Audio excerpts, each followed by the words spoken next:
أعوذ بالله من الشيطان الرجيم بسم الله الرحمن الرحيم ويسألونك عن المحيض قل هو أذى فاعتزلوا النساء في المحيض ولا تقربوهن حتى يطهرن فإذا تطهرن فأتوهن من حيث أمركم الله إن الله يحب التوابين ويحب المتطهرين نساؤكم حرث لكم فأتوا حرثكم أنى شئتم وقدموا لأنفسكم واتقوا الله واعلموا أنكم ملاقوه وبشر المؤمنين ولا تجعلوا الله عرضة لأيمانكم أن تبروا وتتقوا وتصلحوا بين الناس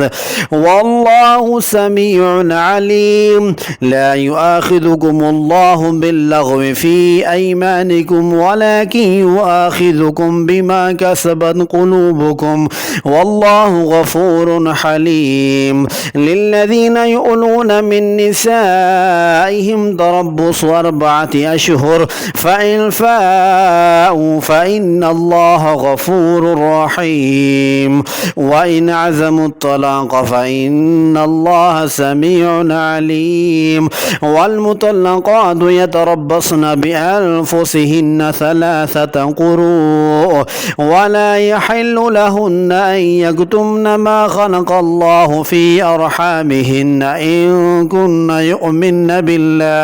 يؤمن بالله واليوم الآخر وبعولتهن أحق بردهن في ذلك إن أرادوا إصلاحا ولهن مثل الذي عليهن بالمعروف وللرجال عليهن درجة والله عزيز حكيم الطلاق 2 مرتان فإمساكم بمعروف أو تسريح بإحسان ولا يحل لكم أن تأخذوا بما آتيتموهن شيئا إلا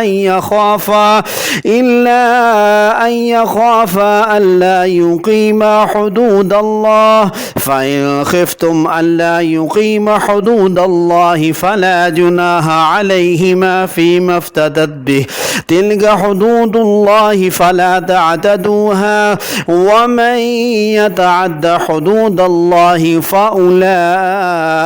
هم الظالمون فإن طلقها فلا تحل له من بعد حتى تنكح زوجا غيره فإن طلقها فلا جناح عليهما أن يتراجعا إن ظنا أن يقيم حدود الله وتلك حدود الله يبينها لقوم يعلمون وإذا طلقتم النساء فبلغن أجلهن فأمسكوهن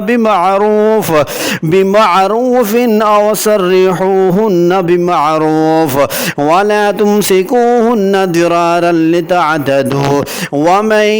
يفعل ذلك فقد ظلم نفسه ولا تتخذوا آيات الله هزوا واذكروا نعمة الله عليكم وما أنزل عليكم من الكتاب والحكمة يعظكم به واتقوا الله واعلموا أن الله بكل شيء عليم صدق الله العظيم.